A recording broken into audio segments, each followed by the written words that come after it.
And it's time for another Free Coaching Friday. So, this is Nato and Laura. Hello. And Augustus. And Augustus. We're here. We made it. We had some technical difficulties. We're running a few minutes late, but we made it.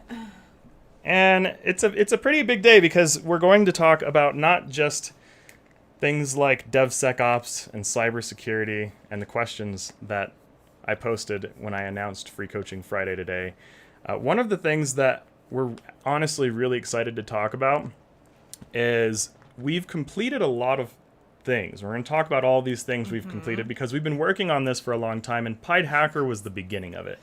You know, we had Pi'd Hacker, and then we started, we've been working on this thing called the Olympiad, and we've been talking about DevSecOps and all this stuff. And at the end of the day, what all is it for? Because it all has to go to something. Because people are like, they see us doing all this, like helping people out, helping people get jobs. So first and foremost, I'll just say the Olympiad, we now have a complete architecture for the tool called the Olympiad that we've been building, which is technically a SIM, but honestly, it's closer to Splunk in that it's actually a business development platform. And believe it or not, Splunk is a business development platform. And a lot of you watching this come from cybersecurity. So a lot of people in cybersecurity don't know that Splunk is not actually a SIM. Most people in cybersecurity that I've talked to think that Splunk is a SIM. Yeah. But it's not. It's a data science platform. Let's see. Oh no, the camera died. Hold on, I might have to go check on YouTube or Facebook and see if it's working. Oh no, it's frozen. Is it? Okay. I think people can hear us though. Well, that's good. Keep listening. We're gonna get the camera working again. Yeah. The Olympiad is really, it's something that we've had in development for a really long time. It's all open source, which is something we're super proud of. And it's really versatile. Not only is it, a DevOps tool, you can use it as a SIM. It's like, it's so many different things. And we also, have our cybersecurity game that we have developed for it as well, the hide and hunt game, and yeah. Oh, right, we're back. Okay. So, anyways, all things aside, the Olympiad, it is a data science platform. Splunk is a data science platform. And interestingly enough, a lot of you might wonder why I use Facebook. Facebook is a data science platform, believe it or not. So of all the social media platforms, Facebook has, the other ones have some stuff too, but in terms of data science, my favorite data science social platform for data science. Now, I don't know about the social stuff. Do I like Facebook for social? No, I hate Facebook, if I'm honest. But if I'm also honest, it does have some outstanding data science. Like, basically, there's a reason why so many businesses use Facebook for doing business, doing everything that they're doing. Right. Well, and also, as this, group is a great testament to as well, like it's a great place to build actual community, and escape kind of the vitriol of your normal newsfeed. So yeah, join a group like Nosha Squad, and you can actually be surrounded by people who are going to be contributing to your life and your livelihood. So that's what we're here for. Exactly. And the other thing about with Facebook groups, because it's Facebook, they let you do a lot of measurables to do things to try to better help your audience. And so you can actually use Facebook groups to try to figure out what are some things that'll help people make more money in your audience? What are some things that'll help people get promotions at their jobs? And you can gauge things. And yes, I just said that I can use Facebook to get you a promotion. I can use Facebook to get you a promotion, and I can use Facebook to help you make more money. And I'm doing that for my coach, Rachel Spiewak, as a matter of fact, so Rachel Spiewak helped me out. And I was like, hey, Rachel Spiewak, what if I could just use data science to make you more money and automate it? And she said, that sounds awesome. And so I was building the Olympiad, and she helped me out. So I was like, well, awesome. So now that Facebook's here, I can integrate Facebook with the Olympiad and then use those tools and just basically send free money to my Facebook coach. with Facebook because it works that way. Now, it's not quite free money. There's effort involved, there's planning involved, there's engineering involved, but it's engineering that non-technical individuals can do. So it's non-technical data science. So the easiest way to start data science and learning data science, in my opinion, and the most accessible and the most affordable way to just start doing data science is Facebook. And just like other data science tools like Splunk, it's used for marketing. And did you know you can integrate your Facebook data with Splunk? And people do indeed integrate their Facebook data with Splunk for very good reason. And so the Olympiad being something that we've been building with SIM capabilities, well, Splunk has SIM capabilities.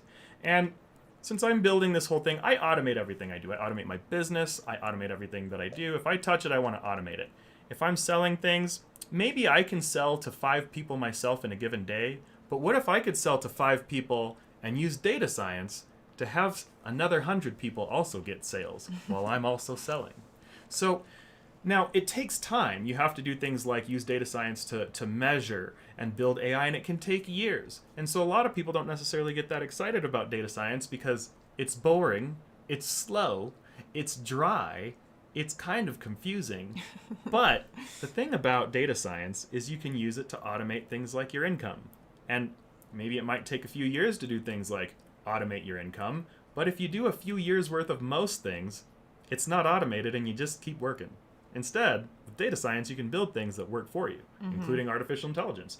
And so when I used to work in the field, and I can't necessarily talk about who I worked with, when and how and why, but some of the things that I can somewhat talk about is the clients that have publicly announced with the business that I worked with is like companies like NASA and the Air Force and things like that.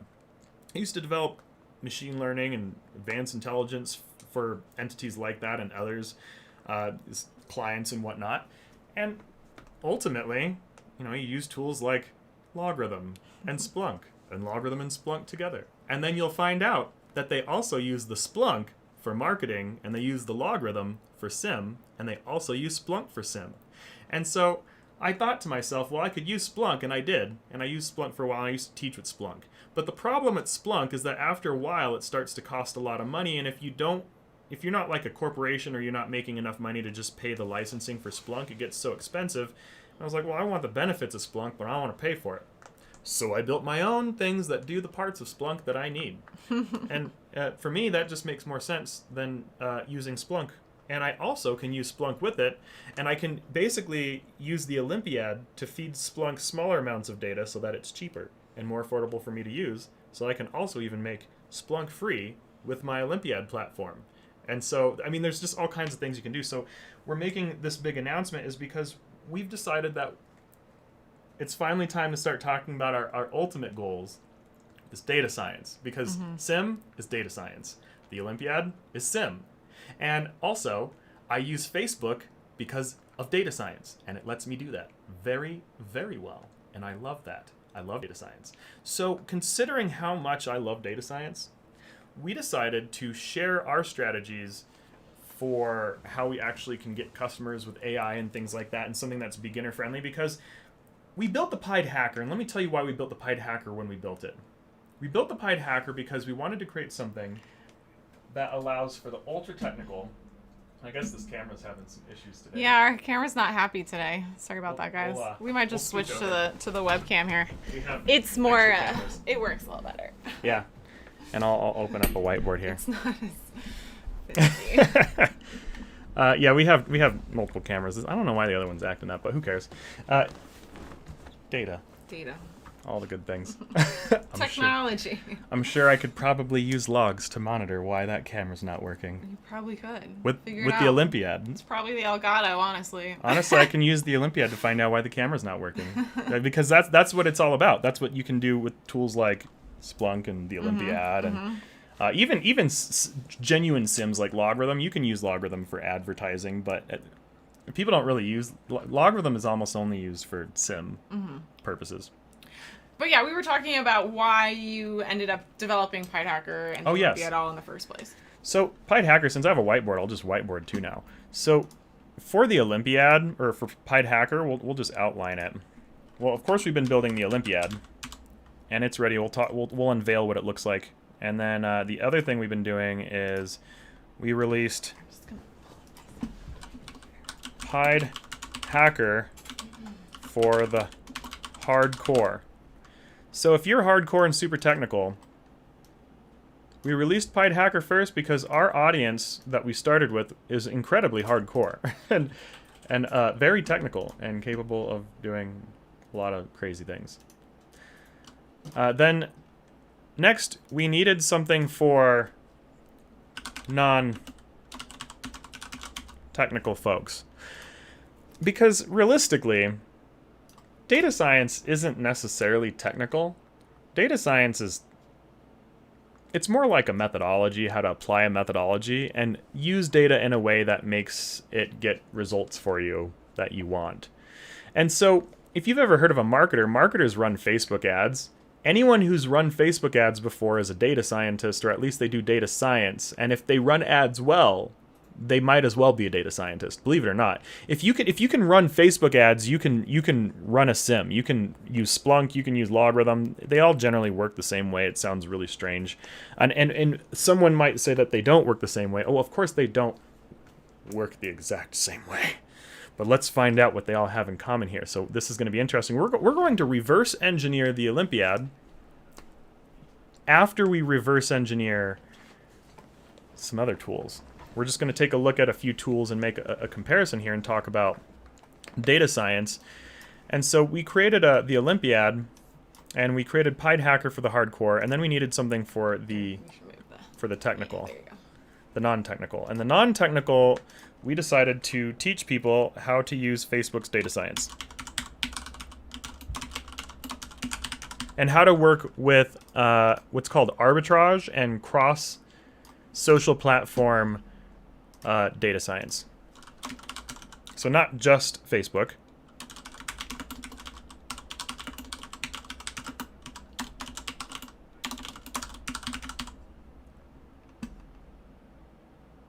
So this is pretty neat.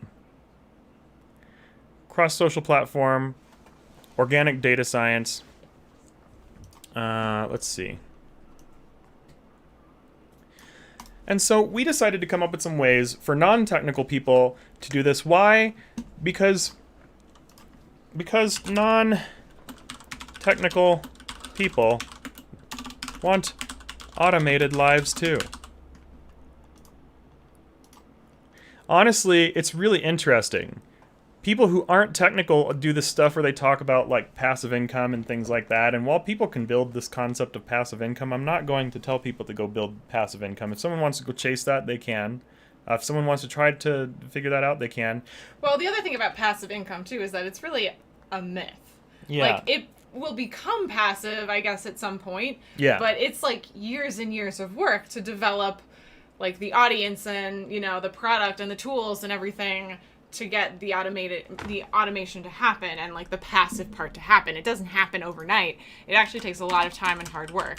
So yeah, the idea of passive income is like really romantic and really nice, and we all want passive income, right? But like it takes a lot of work to get to a point where your income source is automated. Yeah. So we instead just say automate your income because you can. Now, maybe it's a pain in the butt to do that. But guess what? The difference between doing 3 years of work at a company that you don't necessarily like working at versus spending 3 years starting a business that's like eating dirt every day for 3 years. Finally, when you finish eating dirt for 3 years and you get stuff built and you can start doing automation, then you get to the point where you can start automating your income so you don't have to keep showing up every day. You don't have to make phone calls every day. You don't have to talk to people. If you wake up and you're just like, I don't want to work today. Awesome. Then don't. Automated your business. And it's nice. I don't know what else to say about that, but it's just quite nice. And we haven't quite completely automated our income. We're like in the last legs of it and hoping we can maintain the automation and then we'll scale that up so that we don't have to like go back to funding again for a little bit to get back to it. But I mean, it's business. Business, sometimes funding has to happen. That's just how it works. But you know what? Once we still finish automating that, like you can just keep scaling your income up once it's automated. So you just automate your income. It's awesome. And then you can also just scale it that way. So, and I learned that from a couple of interesting people. So let's also take a quick look at Splunk real quick. Splunk. So this is Splunk. The data to everything platform. And I used to teach Splunk. I guess I technically do still teach Splunk. But you know, what Splunk ended up doing that made me stop teaching Splunk is Splunk created a really awesome free course. And so now I just tell people to go to Splunk's free course. So if you want to learn data science, period, for free, go to Splunk. And I don't even know how to find their training, but let's see. So I'll just say... Training. There's a training. Oh, training. Button there. There's a training button. Clicking on it. Free fundamentals. There you go. Bam! There it is.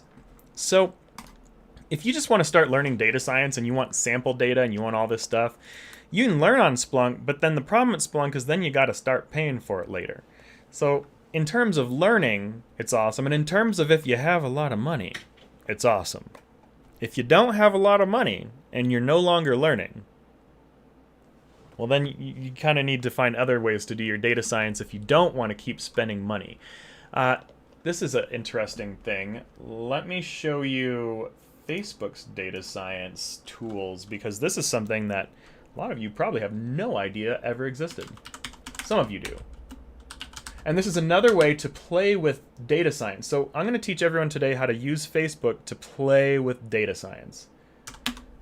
And it's rather fascinating in my opinion, but we'll see what everyone else thinks.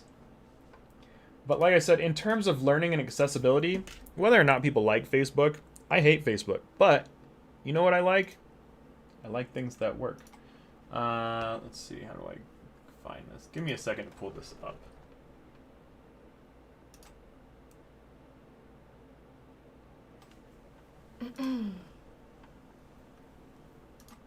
Won't take too long.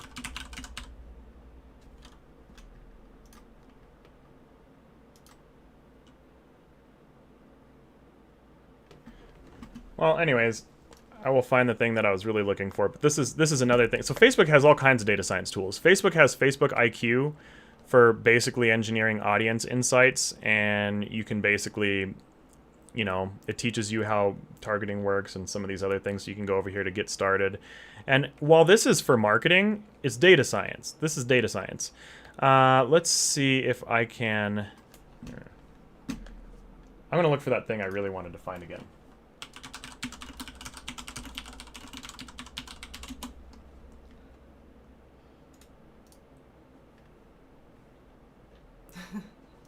Oh, I feel like I should be talking about something, but I'm not really sure what to say that would... No, dead air is fine. No one cares.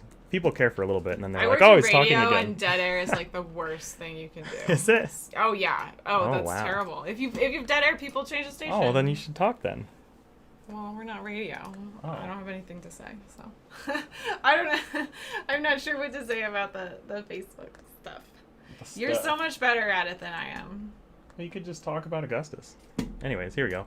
So this is what I was looking for. So this tool right here lets you use data science, and for Facebook, I'm gonna just drop this tool into the Facebook group. And anyone who's known me for a long time knows that I have this obsession with data science, because if you worked with me in the past, I was like, data science, everything. And I'd go to all these data science labs and stuff, and I'd always just be like, data science. So, of course, I am going to be all about the data science. And hey, everyone, so we've got folks coming in.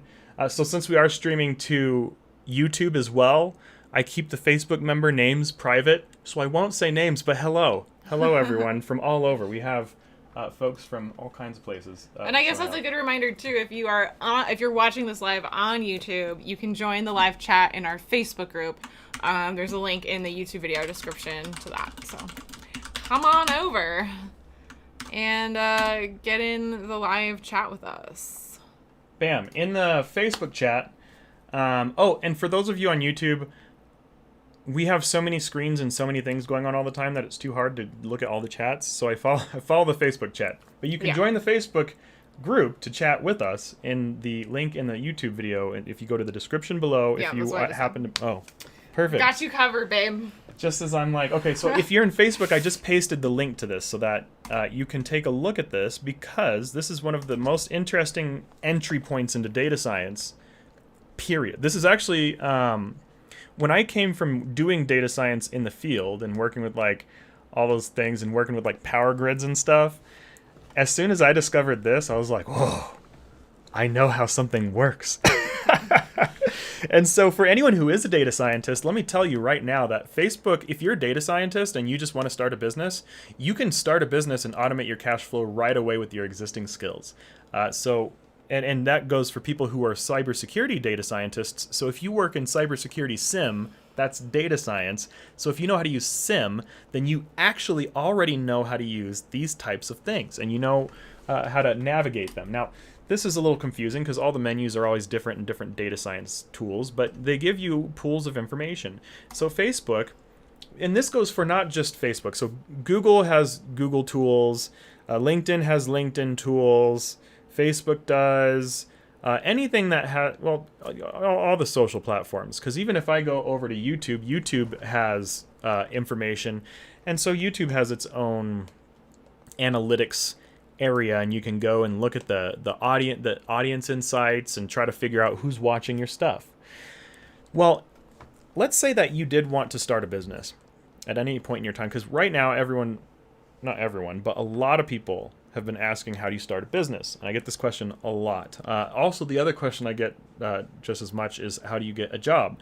If you want a job, Pi'd Hacker Pre-requisites on our page, notionpoint.com, is something that will give you enough information to get a job. So we'll help you get a job for free. Come to Free Coaching Friday, ask some questions. After this, we'll talk about questions for those who want jobs. So we'll help you get a job for free.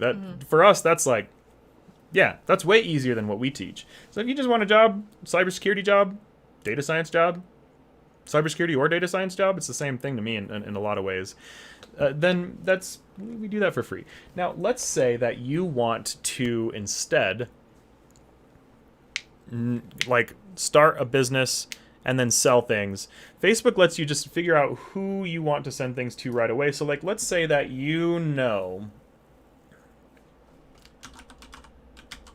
let's say that you know a lot of people like Splunk, or you want to know you want to sell something to people who like Splunk or people who use Splunk. Let's say that I want to just build awareness for the Olympiad, be like, hey everyone, this is another tool that you can use with Splunk, and you can use it to lower your Splunk costs. Get the Olympiad. The Olympiad, it's free, it's open source. Build an Olympiad and connect it to Splunk. Lower your data costs. So if you wanted to do that, then you could sit here and anyone can take the Olympiad and build a service doing that. So if someone wants to steal my business idea, go for it. You can do that. As we can see that there's not a whole lot of interest in Splunk. So let's go to, well, because it says you put it as an employer, so it's like only looking at Splunk employees. Oh, yeah. Did I? Oh, I need to look at Splunk. Oh, maybe I have to do business. Maybe there you go. Yeah. Oh, there we go. Okay, so this makes more sense. So we can see, and actually let me go over to Facebook. Splunk. So Splunk has a Facebook page, right? A lot of places have Facebook pages. And we can try to figure out, like, what are some things that would help people who like Splunk? What are some things that would be beneficial for people who like Splunk? Because I could build a service for them right now. So we can go over to Audience Insights over here, and we can say, okay, so who likes Splunk? And we can look at device users. And interestingly enough, Facebook lets you reach people on Instagram with data science and in cell phone apps. So if you have little apps on your cell phone, if you've ever seen a Notia Point ad, that comes from Facebook. Because Facebook, I use Facebook like a SIM. I centralize all my social media to Facebook, and then Facebook can send out to other socials. And then I do other things where it's like Free Coaching Friday. How do I get my Facebook sim to also centralize my YouTube channel? I stream to YouTube too. So hello everyone on YouTube. You're watching with all of the all of the Facebook people, and I use the Facebook group to tether everything together and tether everyone together. My LinkedIn audiences. So everyone from LinkedIn, hello, welcome. Some of you created accounts just to join us. Thank you, because we hope to teach you lots of things.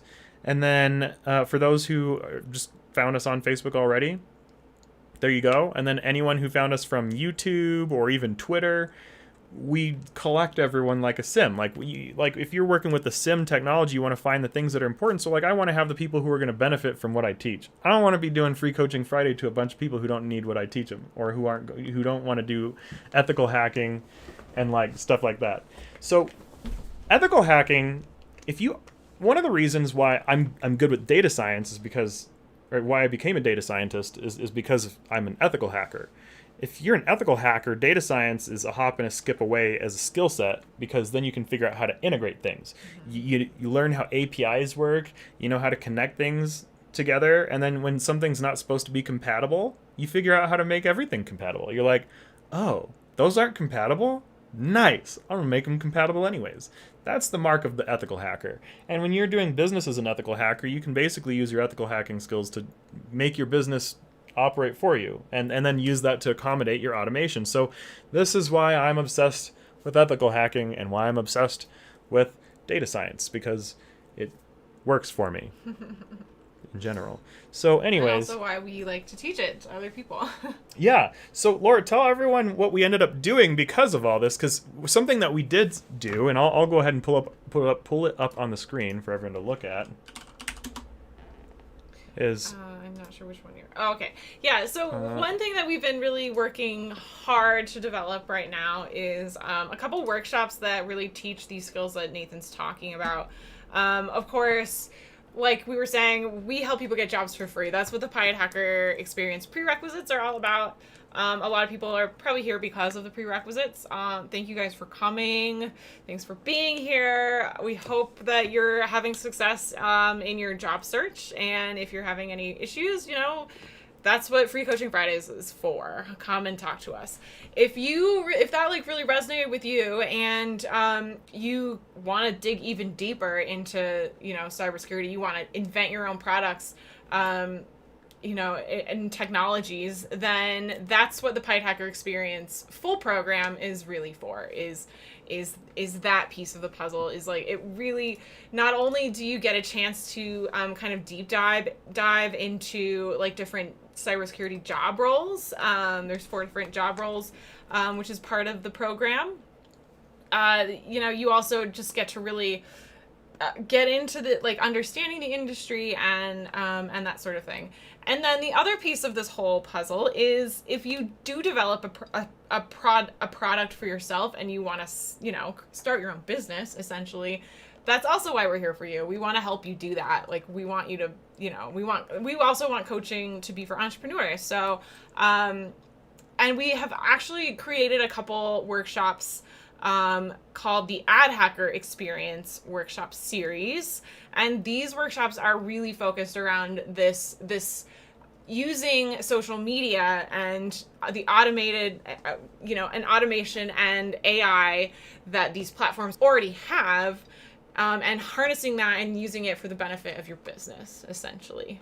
Yeah. So one of these programs is all about organic traffic, and that one's really meaty because you really have to figure out how to grow your business and grow your audience organically and grow your, build the trust with your audience and that sort of thing, before you can be ready to actually start investing money in selling ads. So we want to make sure that you have a good understanding of that organic piece and already have the AI working for you, and you're already teaching it and guiding it how, in the direction that you want you want it to go, and like finding your ideal customers. And then the second workshop is about paid traffic and introducing that element to boost your audience even further and get your product in front of even more people. And these are strategies that we use and that really work. So it works for us, and that's why we are putting it out there for everyone. We want everyone to be able to learn what we've learned through trial and error with social media and also even before that with the cybersecurity industry working in tech, and we have a lot of experience in those areas, and so we want you guys to be able to come to us and talk to us and ask us questions, take our workshops, and know that you're getting information that is like tried and true and tested over and over and over and over again. And we've been working really, really hard on both of these programs. It's been a lot going on in the background the last couple months,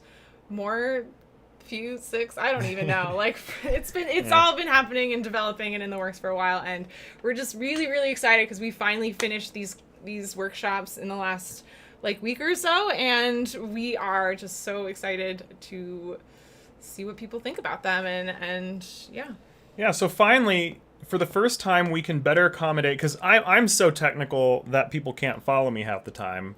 And so I'm like, well, we need to have something for the non-technical folks, because really, the Pi'd Hacker experience is for people who really just want to make their own products. They're like, you know what? I want to make my own tech products. I want to make my own tech services and learn everything you need to get a job, which is why Pi'd Hacker Pre-reqs is everything you need to just get a job. But if you want to I'll tell you what, one of our Pi'd Hackers went straight, and their first entry-level cybersecurity job, it was a senior level job, and you know who you are if you're watching. Went straight from never working in cybersecurity to a senior level role using Pi'd Hacker Experience, the paid program. Yeah. So the prerequisites, you can get an entry level job in cybersecurity using that program. No problem. We have had lots and lots and tons of students do this. Yeah. But the Pi'd Hacker experience is if you kind of want to skip that sort of entry level, if you do want to build some technical skills that will help you kind of get a higher level career, especially if you already have had a career, if you're already doing something, we can really help you kind of make a lateral transition from a good career to another good career without having to take that huge pay cut and starting all over at the beginning. That's really, what do you think, Nathan?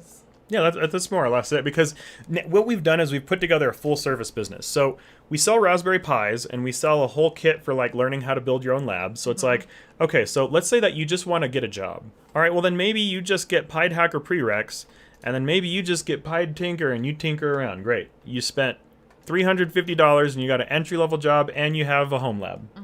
Amazing. Let's say that you wanted to up the ante and you're like, actually, I think I want to do a little more than that. Maybe I want to build products or learn how products are built in the first place and the skills that... Because I'll tell you what, every company has to have something to sell, and it's either a product or a service, and what do seniors do? Make sure products and services are working and getting produced and doing things that are going to cause them to get sold. So if you can't produce products and services, you're not going to get a senior level technical role. It's just it's just not going to happen. I don't know what else to say about that. And then if you want to start a business and you don't have products and services to sell, well, your business won't work either. Right. So that's why we were just like, okay, well, but then what happens to the people who came around and started asking, well, but how do we get those to the customers? And we're like, well, why don't we just tell you how we get it to the customers? Do it like a data scientist. Do it how we do it. Yeah. Do it how we do it. It's a lot easier than just, the trial and error that I feel like most people get into when they start trying to run ads on social media. It's they say they're really cheap ads, and they can be if you know how it works, and if not, you can just be dumping money into something that's really not benefiting you or your business. And so that's also why we wanted to develop the Ad Hacker Workshop. Yeah.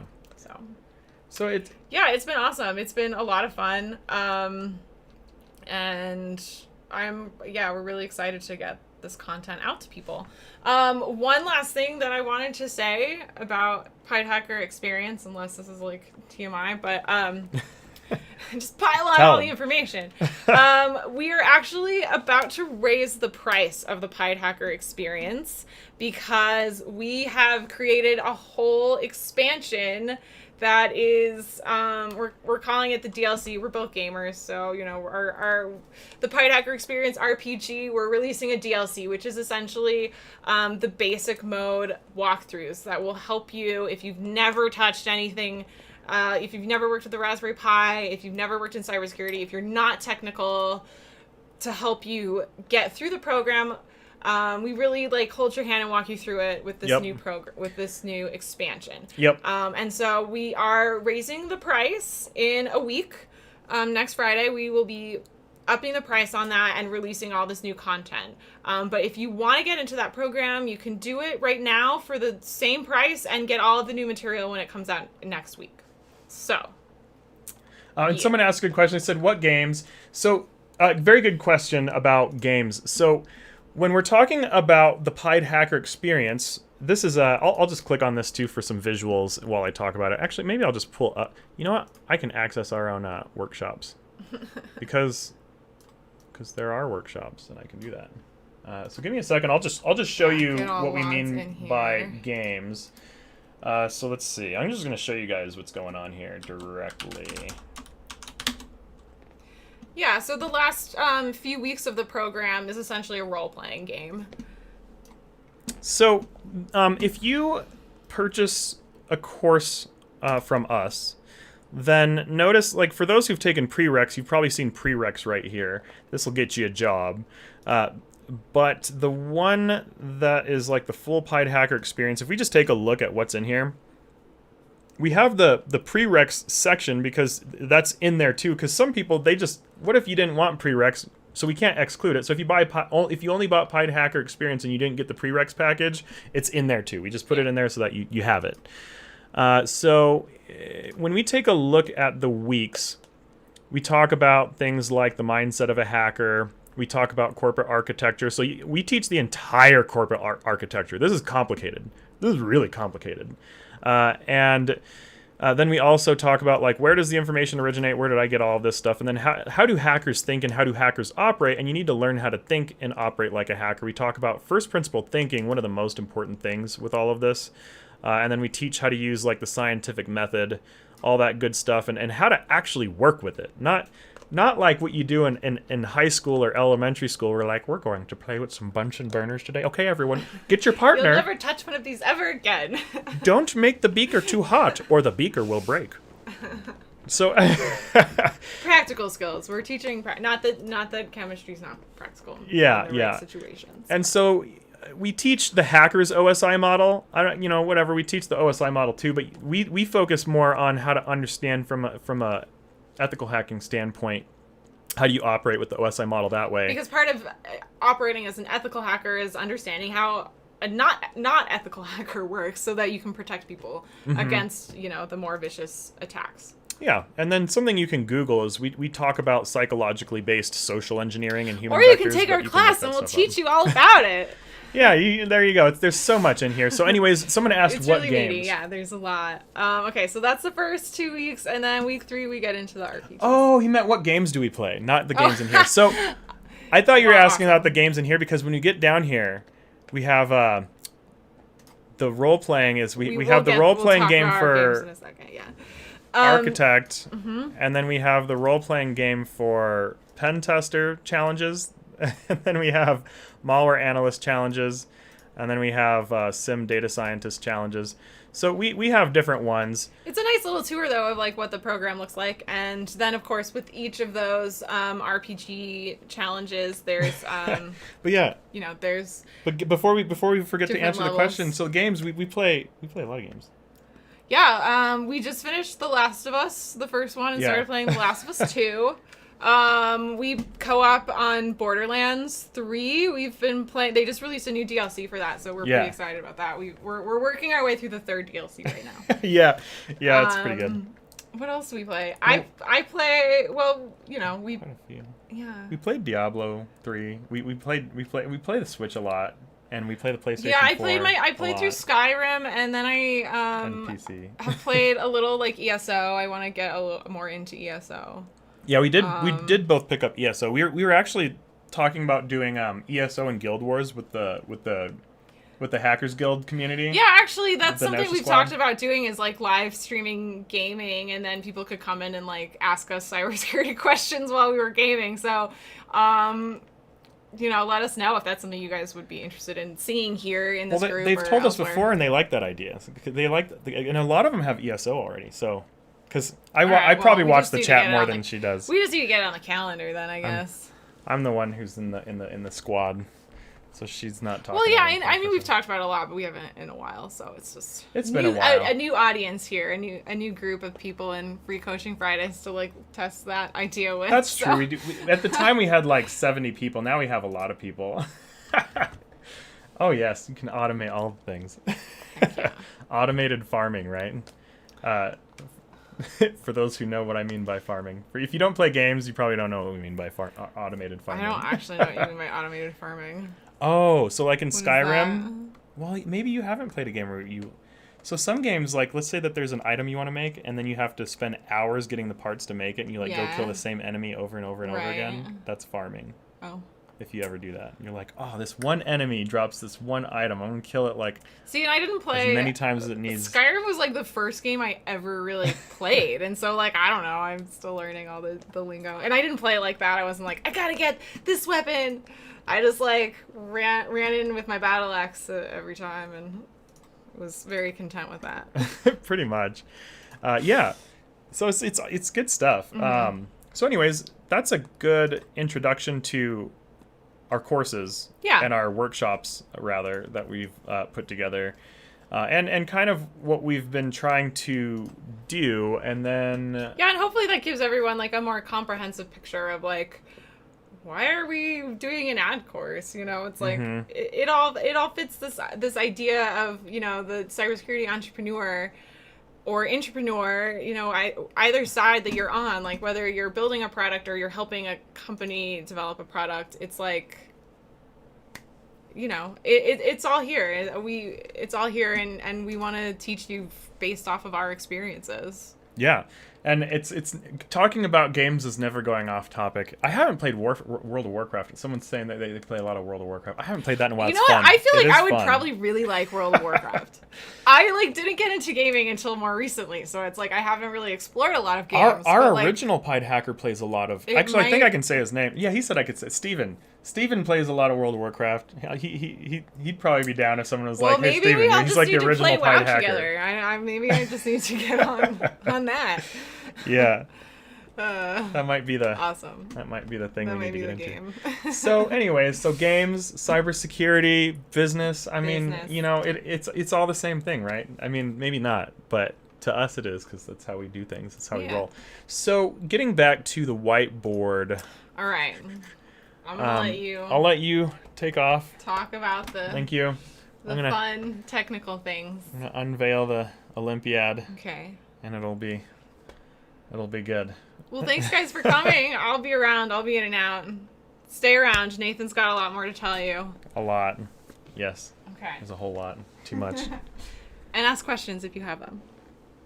So, all right. I'm gonna pull up a screen of something specific. Where is that thing? So I'm gonna show you the full architecture of the Olympiad and talk about it. I've already shown the full architecture of the Olympiad, but I'm just gonna pull it up in a whiteboard here, or not. Give me just a second to dig that up, because I have so many windows and so many screens that everything is just everywhere all of the time. Here we go. So, Olympiad. Let's take a look. So, for anyone who's seen me in previous Free Coaching Fridays, I've shown a lot of Portainer and Docker. So, you've seen this before where, you know, front-end access, you can set up this thing that lets people do access and gives people different ways to access the system. So you can give different people specific assigned users and stuff like that, and different things. So you have a full-on development center here is what's going on. If we switch over to the Olympiad, this diagram right here, I might actually even hide my face or move it or something, or just make it real small. Yeah. Will be tiny. So I'm just gonna be ant sized in the corner here.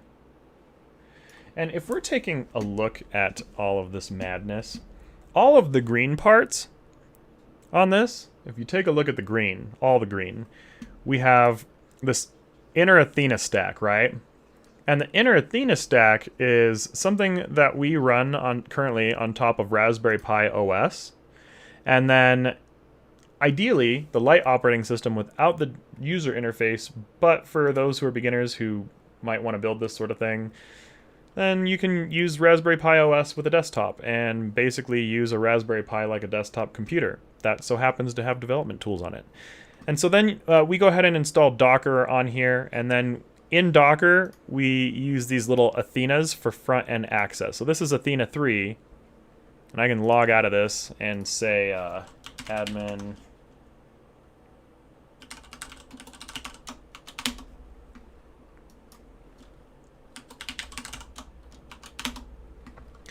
So if I pull up this thing, anyone who's seen the previous demos and things I've shown, we can see that we have different users, and so we have Athena 0 right here. Athena 0. Well, Athena 0 is designed to be the front-end access for the entire infrastructure if you set up a full-on Olympiad cluster. A full Olympiad cluster, generally my recommendation is if you're learning, you can use one Raspberry Pi with 8 gigabytes of RAM total. If you're really just like beginning, then I would say don't try building a full Olympiad, only build the green thing if you're a beginner. So like if you buy the Pi'd Hacker Experience, the Pi'd Hacker Experience covers how to work with all the green. That's what the Pi'd Hacker Experience does. And this is DevSecOps right here. So this is why the Pi'd Hacker Experience is a DevSecOps workshop. And by learning DevSecOps, you can learn how to build tools, because tools, that's development, ops, operations, DevSecOps, development, secure, operations. So we are learning how to manage secure operations and how to develop. So in terms of building anything, if you want to be like a principal engineer or like a principal ethical hacker, or like I guess pen tester really would be like a principal level or senior level pen tester, things like that. You just want to have a general way to be able to work with things. Basically, the Pi'd Hacker Experience teaches the methodology, which is DevSecOps methodology. And if you don't know the DevSecOps, you can't do the senior level work to produce products and services. So that's why you want to know DevSecOps. And so in terms of full-on like data science, the full Olympiad data science platform, which we're orienting it as towards SIM, and we're also orienting it toward data science for business intelligence. So that would be like business development. So let's see. Some other things that we have with the Olympiad architecture is the Pi-hole. So this is just one of the many things that's installed on the Olympiad, which I should have one that's just like up and running. And the logs here can then be collected and centralized other places. And you can basically use the Pi-hole data, and you can send that to Splunk, you can send that to the other parts of the Olympiad, and then the rest of the Olympiad, we have K3S. Well, K3S is lightweight Kubernetes. So with the Raspberry Pi runs lightweight Kubernetes very well. So if anyone's ever wanted to learn Kubernetes, this whole diagram shows basically how you can work with Kubernetes on a Raspberry Pi at a very high level. But a thing about Kubernetes is it's a lot like Docker, and Kubernetes uses Docker images. And so you can actually do all of your engineering in Docker, import those images, and then save those in the K3S. Basically, you host them in the Kubernetes environment. And so with the Olympiad, what we do is we use Docker as a development center, and then we use Kubernetes for basically building production tools. Anything that's going to actually run ongoing and continuously, and it's no longer being tested. And there might be some tools that you run continuously in the Docker cluster, but on two Raspberry Pis, you can cluster both Raspberry Pis to both have Docker and Kubernetes, and both of them be clustered into Docker and Kubernetes. And then you can separate them with a tool called containerd. Now, most of you watching this probably have no idea what any of this is. So we're going to take a look at just like a high level of what some of this looks like also. Let's see if I can pull up the other one.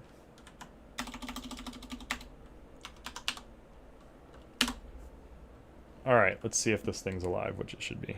Yes, it is. And here it is. So in terms of hosting Kubernetes, we actually host Kubernetes on top of NEMS Linux. And this is NEMS Linux right here. We use NEMS Linux for a reason. NEMS Linux is Raspberry Pi OS based, so technically it's still Raspberry Pi OS.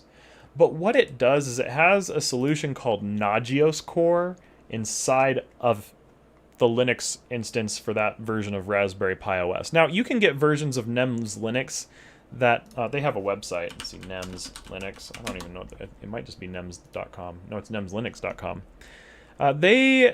You can actually use them on virtual appliances. You can use it in AWS, and then of course it was originally tailored for the Raspberry Pi anyways, but it also works for Odroid, Orange Pi, which I have an Orange Pi on my desk even, or maybe I don't have it on my desk anymore. Maybe I moved it. But yeah, there's other different types of Pis as well, or just like you can host NEMS Linux in AWS, which means, or Google Cloud, that this whole thing, we've set it up so that it's easy to scale with open source into like a cloud infrastructure, and then you can make it work with tools like Splunk. So this is probably such an insane architecture that I don't, like, until I set up a full demo, I probably can't really show you a whole lot of excitement out of this just yet, other than the fact that just showing you that it's operational, it works real well, it looks real good, or, well, I don't know. If you think it looks good, then it looks good. If you don't think it looks good, maybe it doesn't. But let's see. It has little dashboards, all kinds of little dashboards. So you can start building SOC and stuff like that with this. Now, this is not the most dynamic tool. The one that I haven't really finished building dashboards with this yet, but what I'm going to be using for working with NEMS Linux to build dashboards and analytics and do data science engineering for dashboards, there's a tool called Loki from Grafana. So if you've ever heard of Grafana, it's a tool for building pretty dashboards. And they have this tool called Loki. And you can hook Loki into NEMS. That sounds crazy. You can hook it into Nagios Core is what it connects to, or is what you get that data from. But then there's a challenge of Loki doesn't just take data straight from that. So let's take a look at what Loki's graphs look like. I'm just going to go back to Google and look at Google Images because I'm lazy. And we're going to just take a look at the kinds of dashboards you can build with Loki and why I like Loki. And not to mention that I also like comic books and I like a character named Loki. Well, I don't know if I like Loki, the character. Anyways, I'm on a tangent. But so if we look at this, if we look at all this madness on this screen, we don't necessarily have to know what it is. And I'll tell you the great secret in... oh, did I do something to the stream? I think the stream's still running. Okay, yeah.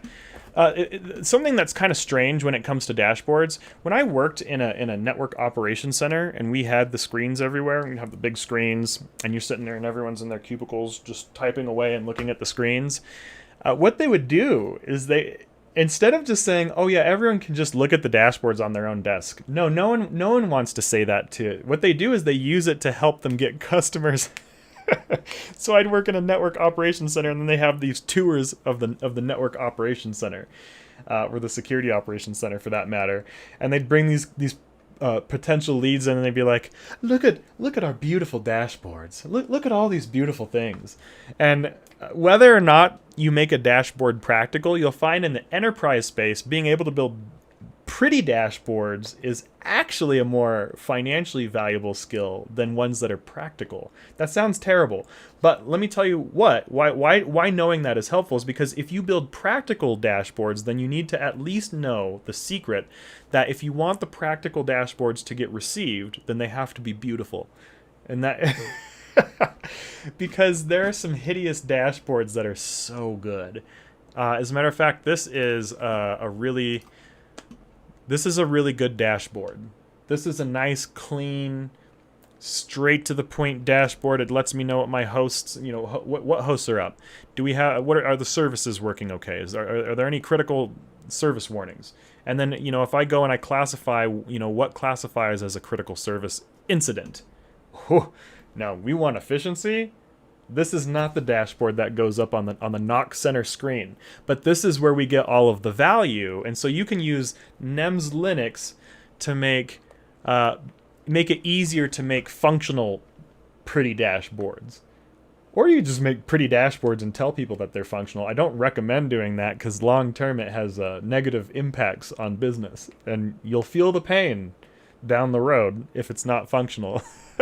Or unless the company just has money to burn and they have other ways to manage their responses.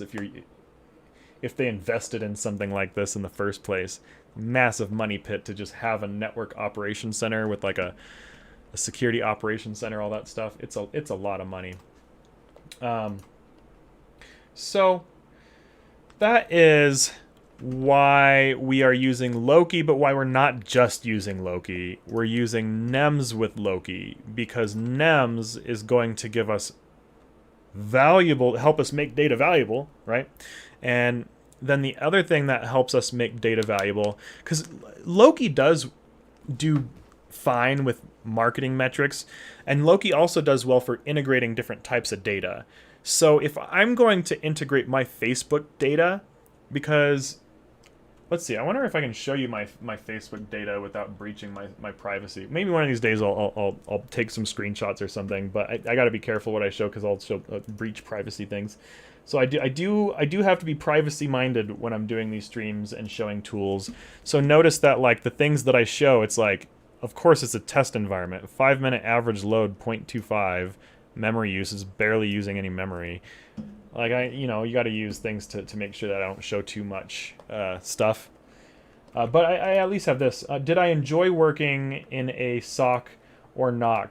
I did. If I'm honest, one of the best things about working in a SOC or a NOC, whether remote or local, is the camaraderie of working in a SOC or a NOC. Because if you work in a SOC, it's kind of a raw space to work in. And by raw, let me tell you what I mean. It's like pull your sleeves up. We got breaches happening. Ain't nobody got time for that. It's why I'm wearing this shirt.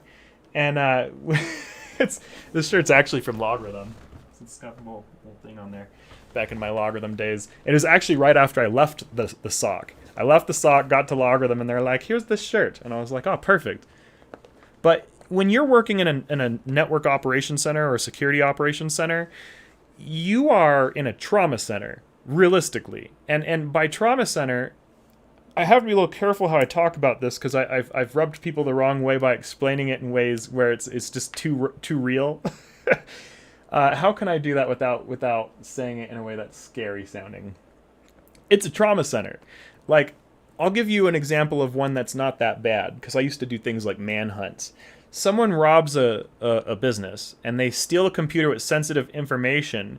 We use GeoIP cross-tracking and track where they go, and meanwhile it's like, you got people all around you, so you're like, okay, what did this person find over here? And it's like, okay, so you focus on like making sure that you track them on the satellite grid, because you use satellite technology to track where people are going with your stuff. So it's like, all right, this person's focusing on tracking, this person's focusing on trying to monitor like some other things. And working in a SOC or a NOC, when you're doing that type of work, doing like incidents response and disaster recovery, it's a wild ride. It's fun. But it's also, it can be depressing. It can be very depressing. And what I mean by depressing is how can I put this? Human beings weren't born to process all of the world's problems in a day.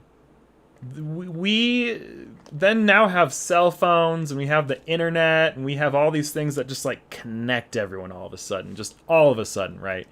You know, right now, folks have to be at home, but hey, we're talking, home or not. That was never possible before, and so when you're working in a SOC or a NOC, you run into this thing where you're kind of taking in a lot of negativity on a constant basis, and by negativity, I mean like people are actually dying, businesses are actually going bankrupt. And I remember I was teaching a class and I showed metrics on like on a death count thing on a dashboard, and they got real mad, and I wasn't thinking about it. I was just like, oh, this is how it works. I was just like, oh no, it has a death count on it. You can't show dashboards with death counts to civilians. It freaks civilians out. Oh no. So anyways, don't show dashboards with death counts to civilians. That's the moral of the story. I'll tell you that. I'm not going to get too much into some of that, but it's crazy. Now, this depends on the type of SOC or NOC you work in. If you're working in one that's you know, disaster recovery, incidents response, like go, go, go, go, go. The problem with working in NOC or SOC is it's kind of like being a paramedic, but in cybersecurity or IT. Because if you're a paramedic, you're probably underpaid and overworked, and everybody needs you. So if you work in a SOC or a NOC, you're probably underpaid and overworked, and everybody needs you. So I would say that you have to be real careful not to overwork yourself if you're in a SOC. The one I worked in had on-call hours, and once a month, you know, I had to work 24 hours a day. Well, when I was on call, it's like I just have to respond if something comes up, but there are plenty of all-nighters. So you want to ask questions if you work in a SOC or a NOC, like what are the hours like? Do people shift properly? Like, do people have proper shifts? Do you have on-call hours? Do you get paid for on-call? Because some will pay for on-call, and I'll tell you, at one point, on-call paid me more money than I got from my standard check. So I was like, oh hell yeah, I'll do all the on-call work, make all the money, and then I made so much money doing on-call work that they stopped using that pay model for on-call. On-call was like, dang it, there goes my income, and they're like, Nathan, you're making too much money during your on-call shifts. But you know, I got really good results, and then I ended up getting a promotion and a raise anyways. So just because you're doing really good and they prevent you from making money in a way that's exploitative, most good companies will give you a raise if they understand that you're providing value to the business.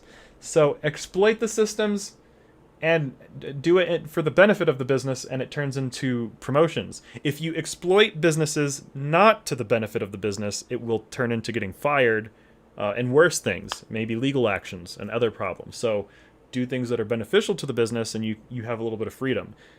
So that's an interesting thing. But you can beneficially exploit. That's ethical hacking. I guess that's what it is at the end of the day, right? So that's why we do these things. So yes, so now we have the Olympiad, and the Olympiad, it lets you build SOC dashboards. It lets you, let's see, let me readjust my screen, move my face again. There we go. And then we have SIM, and then yes, we basically, the side of the Olympiad that uses the data processing and that NEMS Linux for pulling data in and processing it, that's called the Gorgon Gaze stack. So we have our inner Athena stack, and then we have our Gorgon Gaze stack, and then together they make the Olympiad. They work together. So another thing that, this is an interesting data science tool. So Data Science 101. FluentD is awesome. There are other cool tools like FluentD. Splunk has what are called syslog forwarders. There are a couple of other tools. But anything that like moves data around for you, let me just click on FluentD. This is what we're using to move data around the Olympiad. Honestly, I love this thing. So FluentD, oh yes. So this is like a normal network environment, right? Without FluentD. Like if we're trying to move data around in our network, it's like it could look like this, right? And if I go back over to this Olympiad white paper, actually, I don't even know if you could see what image I was showing. Let me just we're going to say open image in new tab, and then let's do that with this one too. Open image in new tab. There we go.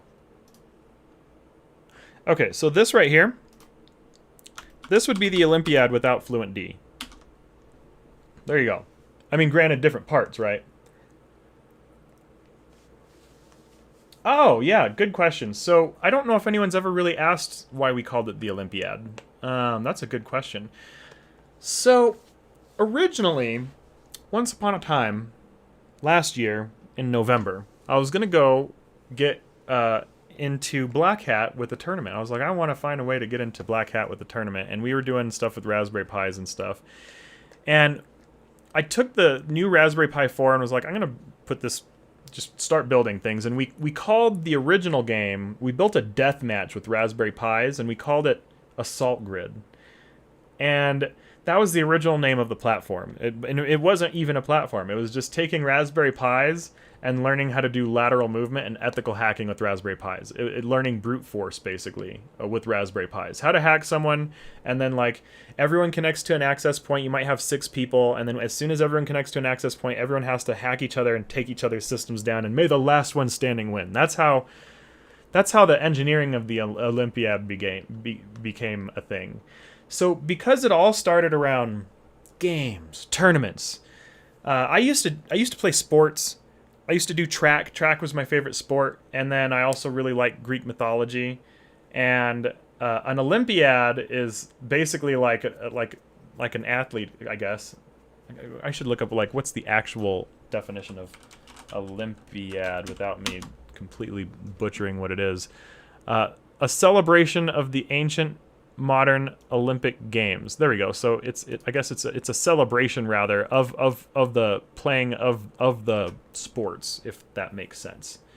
So we wanted to kind of celebrate that we'd been doing all of these things, and we're like, oh sweet, we have like our own little Olympiad going on right here. And then that name just kind of stuck. And then we kind of stuck with Greek themes, like Inner Athena. Inner Athena actually comes from philosophy, because this is actually one of the philosophies of the business and one of my personal philosophies. So we named the Inner Athena Stack after one of my personal preferred personal philosophies, and that comes from the book called there's a book called Laws of Human Nature. I've read this book like 10 times, but it explains this. And that Inner Athena is not just in this book. It's an old ancient Greek philosophical concept. But this book right here, I mean, it's on Amazon, from Robert Greene. This book is awesome, by the way. If you want to learn how to work with people better, this book and a Seth Godin book single-handedly helped me learn the things that made the business successful. Without this book, Notia Point would not exist today. We would have gone out of business. The other book that kept us from going out of business and saved us was, well, for now I'll just finish talking about the thing, because now I'm going on a tangent. But Seth Godin writes books, and he's the other author who saved our business. And then I do have a bunch of coaches. But that book has so much information about how people operate that if you want to navigate human beings, that book, I tell you. And so Inner Athena, like, let's see. I'll just type the philosophy.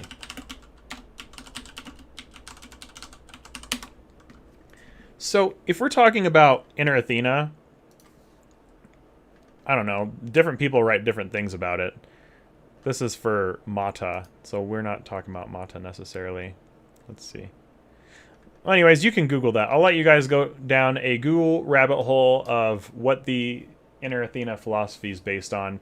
But it's basically like channeling, like having peace with yourself. Being like, okay, so just learn how to just kind of focus on, on yourself and figure out the things that make you tick, so that you can maximize your potential. So that's what it's all about. So if you channel your Inner Athena, you're channeling the bits that help you find your calm to find your full potential. And so I'm like, well, this is what we use to help people find their full potential. So if you want to find your full potential, build the Inner Athena and see if you can do it. If you can do it, you can do some pretty crazy things. If you can't, maybe you shouldn't work in a senior level engineering job. But you can do an entry-level job. If you have no idea what any of this is, you can work in cybersecurity. If you know what all of this is, then you can probably just start your own company, actually. It'd probably make more sense to do something like that and build your own platform if you know what all this is. Otherwise, getting jobs is one of the easiest ways to learn. If you want to start a business and you're not sure where to start or do things, just get a job before starting a business and learn from other companies. You can learn some crazy things. I learned some crazy stuff from the companies I worked for, honestly, this is why I know this stuff. So I can't complain, because on one end, I might say that I hate 9-to-5 jobs, but if it wasn't for my 9-to-5 days doing more entrepreneurial work and not entrepreneurial work, there's no way I would have built all this. That's just being honest. So taking a look at the that's pretty much it. I just showed you the whole thing. Gorgon Gaze, that was named after, because I really like Medusa themed things. So the other part is named after the Gorgon. If you've ever heard of a Gorgon, it's like Medusa's a Gorgon. If you follow any of the things. Snakes in your hair. Exciting. So if you have snakes in your hair, you might be a Gorgon. And if you put snakes in your hair, then you could kind of become one. But if you want to build the Gorgon Gaze stack, then that's going to be where you build your dashboards and the things that see everything in your network and help you understand everything that you're looking at your network. So that's what that is.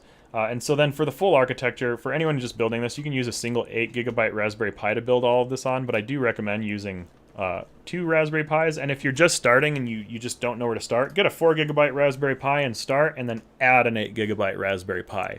So for beginners, I just tell them, get a 4GB Raspberry Pi. If you're like, oh, I don't know where to 4GB Raspberry Pi, just do it. Don't overcomplicate it. Don't get too overwhelmed, and then take your time learning the stuff. So our DevSecOps workshop teaches you the skills that I learned to be able to do this. So that's what Pi'd Hacker Experiences is. It's the knowledge that I'm passing down from the corporate space on how to build complete products from ground up, from ground zero, even if it's infinitely more simple than this. Honestly, there's a lot of things that are infinitely more simple than this. So now I'm going to just kind of get back to questions, because we do have questions. Yes, so for anyone who hasn't taken the Pi'd Hacker experience or gotten the Pi'd Hacker experience prereqs, if you do have questions, feel free to direct message me, regardless of what platform you're on. I pretty much watch all my direct messaging. If you're on YouTube, you can comment to me. I'll get back to you. If you want to talk to me on LinkedIn, and that's what you use, I'll talk to you there. And if you are in the Facebook group, just shoot me a message. And I'm more than happy to explain to you anything that you might be wondering for what you might want to do with any of these things. Always happy to talk to folks. Always happy to help folks figure out how you can succeed and grow and accomplish different things. So let's take a look at the questions. I'm just going to find the questions that I had for the day. There's a lot of questions this week. I'll try not to go on too long for some of the questions. Let's see what time it is. I've been going for about an hour and 20 minutes. So, topic items. Should you work toward being a senior technical manager or a senior engineer / developer? That's a very good question. So, for those who are wondering how questions work when I do this, if you ask questions to me in general, especially in the Facebook group, then I answer them in the Facebook group. And then if you want to ask live while we're here, then I just answer live while we're going. So where we are announcing, okay, yeah. So should you get a senior level manager job, or should you go for a senior engineering developer job? It really comes down to, do you want to be technical or not? Some folks want to get into cybersecurity, but they don't want to do a lick of technical work. And then I've heard people tell them that they'll never get a cybersecurity job. Not true. Not true. If you want to get a job in compliance or management, you can get a senior level cybersecurity job as a manager.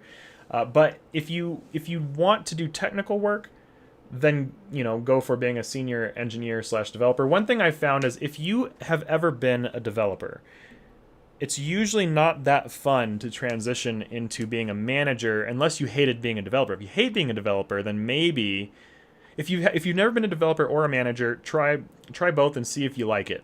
And if you hate it, try the other one. And if you're already working in cybersecurity, then that makes it kind of easy. You start off with a technical job, decide you don't like the technical job, then you can try to become a manager. And then if you don't like technical jobs or being a manager in cybersecurity, there's other industries. But hopefully that answers that question a little bit. If anyone wants more elaboration on that, then let me know and I'll answer that a little more.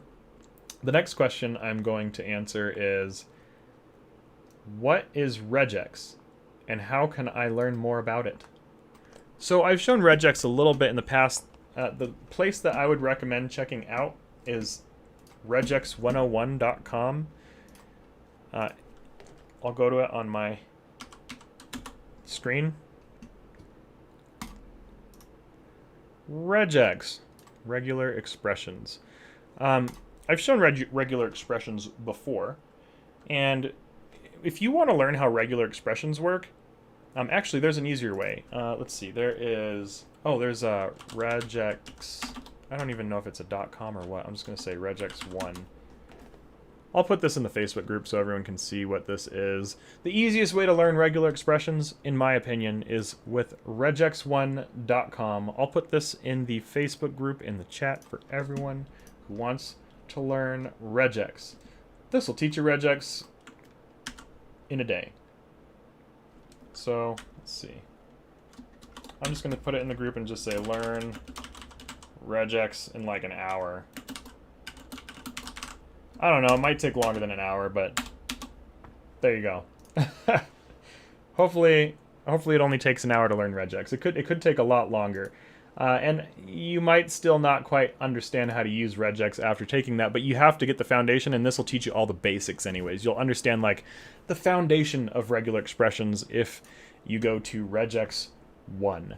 Another thing that we've done on our website for free resources, for free resources on our homepage at noshapoint.com, we are expanding out our DIY engineering listing. I haven't put any copy in here yet, so this will get a little prettier, and then we have more stuff to add here, but we have the Olympiad white paper for building the inner Athena component for that stack. And then we have, thanks to Nadine Tanner, we have a full list of some of the top, like really just the top training resources in the world. Like this is actually pretty insane. So if you go to our website, once again, it's a great way to see this. It's kind of, we'll try to find a way to make it prettier, like I said. But this has things like ultimate list of things to break. So it's just a whole bunch of things to help you train and learn with. So it's like how to build a cybersecurity career, all these resources. Like, oh my gosh, I don't even know. So we just added an ocean of free resources to our website. It's how to use Git. So if you're taking Pi'd Hacker Experience, this is huge for you. Anyone taking Pi'd Hacker Experience, we now have the spreadsheet for you to use. And you can go in here and it's got step-by-step guides for using Git. And basically just stuff that's infinitely up and beyond even more than what we already provide. Like, this is insane.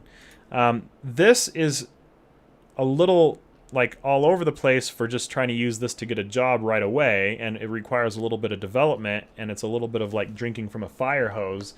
So, but anyways, even without Pi'd Hacker Experience, you can learn a lot here, and it'll probably have more information in here than you can possibly learn in a month.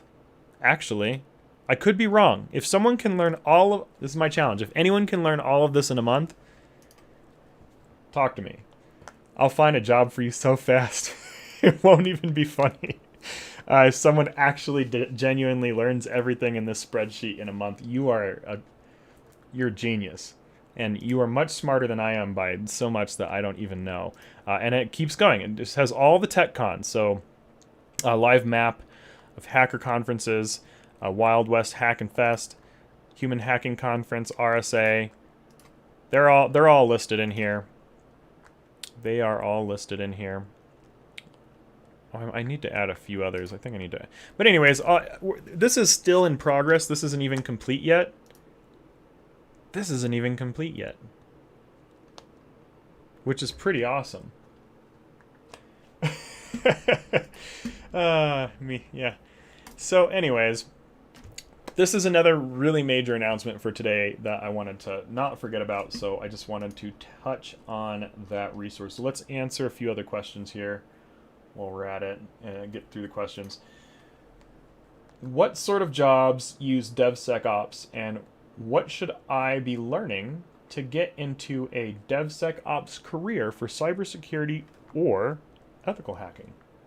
If you want to get into DevSecOps, because DevSecOps, let me tell you why people want to get into DevSecOps. Some people just love it, and then other people just see the dollar signs and they're just like, I want money. And then that's why people go crazy over DevSecOps. Because DevSecOps is the art of producing, well, it's a philosophy more or less, but it's a way to produce products and services that you own, that you made.